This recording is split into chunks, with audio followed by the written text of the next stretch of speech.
ചൂടിൽ വലഞ്ഞു കേരളം. വരും ദിവസങ്ങളിലും ചൂടിന് ശമനമുണ്ടാകില്ലെന്നാണ് കേന്ദ്ര കാലാവസ്ഥാ വകുപ്പ് അറിയിക്കുന്നത്. ഇതിനിടെ സംസ്ഥാനത്ത് വൈദ്യുതി ഉപഭോഗം 6000 മെഗാവാട്ട് കടന്ന റെക്കോർഡിലെത്തി.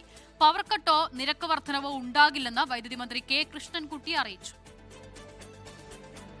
കടുത്ത ചൂടിൽ ജനജീവിതം ദുസ്സഹമായി. ഇടുക്കിയും വയനാടും ഒഴികെ മറ്റ് ജില്ലകളിൽ യെല്ലോ അലർട്ടാണ്.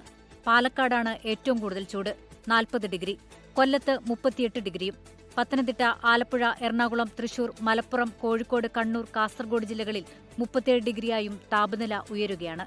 തിരുവനന്തപുരത്ത് 36 ഡിഗ്രിയാണ് താപനില. ചൂട് കൂടുതലാണ്. നമ്മളിവിടെ നിൽക്കുന്നതുകൊണ്ട് നമുക്കറിയാം ചൂട് ഓവറാണ്. കഴിഞ്ഞ വർഷത്തിനെക്കാളും ചൂട് ഇപ്പോൾ കൂടുതൽ.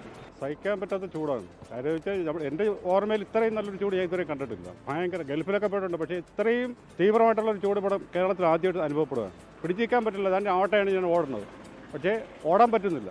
കൊടും വേനലിൽ വൈദ്യുതി ഉപഭോഗം റെക്കോർഡിലെത്തി. ഇന്നലെ 6000 മെഗാവാട്ടിന് മുകളിലായിരുന്നു ഉപഭോഗം. സംസ്ഥാനത്ത് വൈദ്യുതി പ്രതിസന്ധി ഉണ്ടാകില്ലെന്നും സ്ഥിതി ചർച്ച ചെയ്യാൻ നാളെ അടിയന്തര യോഗമെന്നും മന്ത്രി. ഇപ്പോൾ തൽക്കാലം നമ്മളതിനെല്ലാം പരിഹരിച്ചിട്ടുണ്ട്. അതിനുള്ള മുൻകരുതലുകളൊക്കെ എടുത്തിട്ട് നാളെ അതിൻ്റെ അവലോകനമുണ്ട്. അത് വെച്ചിട്ട് നമുക്ക് പ്രശ്നം പരിഹരിക്കാൻ സാധിക്കുന്നതാണ്. ഈ ഗ്യാസ് ഇല്ലാത്തതുകൊണ്ട് ഇൻഡക്ഷൻ കുക്കറാണ് ഇപ്പോൾ ഏറ്റവും കൂടുതൽ, AC-യേക്കാളും കൂടുതൽ ഉപയോഗിക്കുന്നത് ഇൻഡക്ഷൻ കുക്കറാണ്. അതാണ് നമുക്ക് ഏറ്റവും വലിയ തലവേദനയായിട്ടുണ്ടായത്. വേനൽ മഴ ലഭിച്ചില്ലെങ്കിൽ അസഹനീയമായ തോതിൽ ഇനിയും ചൂട് കൂടുമെന്നാണ് പ്രകൃതി ദുരന്ത നിവാരണ വിഭാഗം പറയുന്നത്.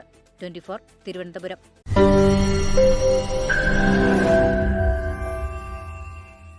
ലോകത്തെവിടെയായാലും ഏത് സമയത്തും 24 വാർത്തകളും ഓഗ്മെന്റഡ് റിയാലിറ്റി പാക്കേജുകളും എക്സ്പ്ലെയിനറുകളും വിശദമായി കാണാൻ ഞങ്ങളുടെ യൂട്യൂബ് ചാനൽ നിങ്ങൾക്ക് സബ്സ്ക്രൈബ് ചെയ്യാം.